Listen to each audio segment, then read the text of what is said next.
बोकारो में दिशा की बैठक कैंप 2 स्थित जायका हैपनिंग सभागार में हुई, जहां गिरिडीह के आजसू सांसद चंद्र प्रकाश चौधरी की अध्यक्षता में इस बैठक का आयोजन किया गया, जिसमें झारखंड सरकार के पेयजल एवं स्वच्छता मंत्री जोगेंद्र प्रसाद समेत धनबाद लोकसभा के बीजेपी सांसद ढुल्लू महतो, बेरमो के कांग्रेस विधायक जयमंगल सिंह, कुमार जयमंगल, डुमरी के विधायक जयराम महतो समेत बोकारो उपायुक्त विजय जाधव समेत अन्य पदाधिकारी मौजूद रहे। बैठक में जिले में पानी की समस्या समेत आपदा और बोकारो हवाई अड्डे में हो रहे विलंब को लेकर भी चर्चा हुई और इसका जल्द से जल्द समाधान करने को लेकर प्रस्ताव पारित किया गया। बैठक के बाद मीडिया से बात करते हुए झारखंड के पेयजल स्वच्छता मंत्री जोगेंद्र प्रसाद ने कहा कि बोकारो स्टील प्लांट के जरिए गरगा डैम समेत अन्य डैम को अपने अधीनस्थ ले लिया गया है और गरगा डैम से पानी भी रेलवे को भेजने का काम किया जा रहा है। वहीं झारखंड सरकार को जलकर नहीं दिया जा रहा, जबकि जलकर के रूप में सेल से 1000 करोड़ रुपए का बकाया है।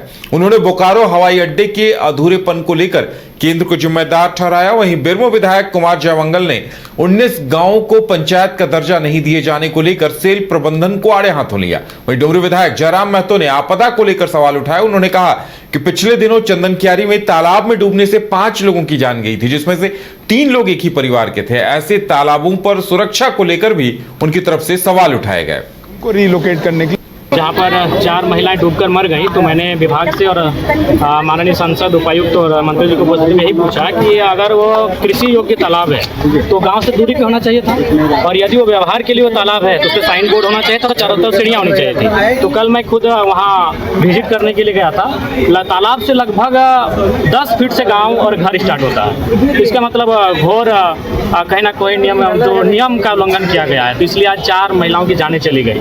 अगर वहाँ थोड़ा सी संवेदना होती तो शायद उनकी जान बच सकती थी, क्योंकि गहराई काफ़ी ज़्यादा है, साइन बोर्ड भी नहीं है, ना सीढ़ियाँ हैं। तो मैंने इस विषय को रखा और उस पर माननीय मंत्री ने संज्ञान लेकर डीसी महोदया को कमेटी बनाने के लिए कहा है। और दूसरा, अभी जो गर्मी का दिन है और पेयजल विभाग के मंत्री जी भी बैठे थे, मैंने उनसे यही कहा कि अभी जहाँ भी जाते हैं तो लोग सबसे पहले चापाकल का ही डिमांड करते हैं। तो चापाकल अब कब तक दे रहे हैं? तो उनका कहना है कि 4 से 5 दिन में नए चापाकल देने का वो जो है योजना है उसकी स्वीकृति हो चुकी है। 4 से 5 दिन के अंदर नए चापाकल दिए जाएंगे। पेयजल राज्य सरकार का विषय है और पानी का समस्या जिस प्रकार से दूषित हो रहा और कई शिकायत भी आया, तो निर्देश दिया गया है कि वहाँ का वाटर को चेक करके उसको कहाँ से दूषित हो रहा है, उस पर यदि दोषी है तो उसको करें। एक और सवाल है आपसे, परिवार में होटल चल रहा है, लेकिन कोई सुन नहीं रहा है सांसद जी। मैं सरकार का विषय है, सरकार को जानकारी देना और संज्ञान दिलाना हम लोगों का दायित्व बनता है, और यदि नहीं होगा तो फिर हम लोगों को सीधी कार्रवाई करना। में कई अनुपालन संबंधित चर्चा परिचर्चा हो रहा है, कई अनुपालन हुआ है, कई अनुपालन के विषय में अगले आदेश का इंतजार करने का प्रोसीडिंग है, विषयों को हम लोग देख रहे हैं। और ख़ास मुद्दा जो आज रहा, जो आप लोग सेल का देखते हैं कई मामलों में, चाहे वो यहाँ का जो एयरपोर्ट का मामला हो, गरगा डैम का मामला हो, खुद स्वामित्व मालिक बन के बैठा हुआ है, जबकि अमूमन ये देखा जाता है और राज्य का एसओपी और देश का भी, केंद्र सरकार का भी एसओपी है कि जिस राज्य से नदियाँ गुजरती है वो राज्य का मालिकाना हक नदियों पर होता है। लेकिन यह गरगा डैम का मालिकाना हक अपने पास रखा, जलकर भी सरकार को नहीं देता है, और इवेंट की जलकर नहीं देने के बावजूद वहाँ तक उसके आगे जो है ये रेल को भी पानी बेच रहे हैं और उससे भी मुनाफा कमा रहे हैं। तो कहीं न कहीं बड़ी विसंगतियाँ, हमने निर्देश दिया है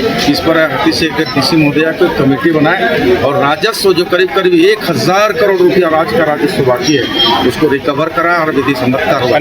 क्योंकि सभी लोगों की चिंताएं ये थी और बहुत अच्छे वातावरण में मीटिंग हुई है, चाहे वो सांसद का कॉपरेशन हो, चाहे वो अध्यक्ष जी का कॉपरेशन हो, चाहे वो माननीय मंत्री जी का सहयोग हो, बाकी विधायक का हो।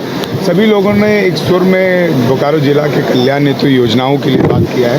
और सबसे बड़ा जो मामला है वो बीएसएल के द्वारा है कि बीएसएल ना तो सुविधा दे रहा है, बीएसएल ना तो ग्रामीणों को मुआवजा दे रहा है, ना उनको रीलोकेट कर रहा है, ना पानी के रिसोर्सेज को ट्रीट किया जा रहा है, ना एसटीपीटी प्लांट बैठाया जा रहा है। तो ये सब मुद्दाओं को लेकर उनमें बोला गया है कि 1 महीना के अंदर हम लोग बीएसएल से अकेले में अलग से बात करेंगे, जिसमें एमडी का रहना अनिवार्य होगा। और साथ साथ जो हवाई अड्डा का मामला है, वो हवाई अड्डा के लिए जो मटन शॉप है, जो बुचर शॉप्स हैं, उनको रीलोकेट करने के लिए दुंदीबाग के अंदर बोला गया है। जो रोड के किनारे लगाए गए हैं उनको रीलोकेट करके दुंदीबाग के अंदर वो जगह देंगे, ताकि हम लोग जल्द से जल्द बोकारो हवाई अड्डा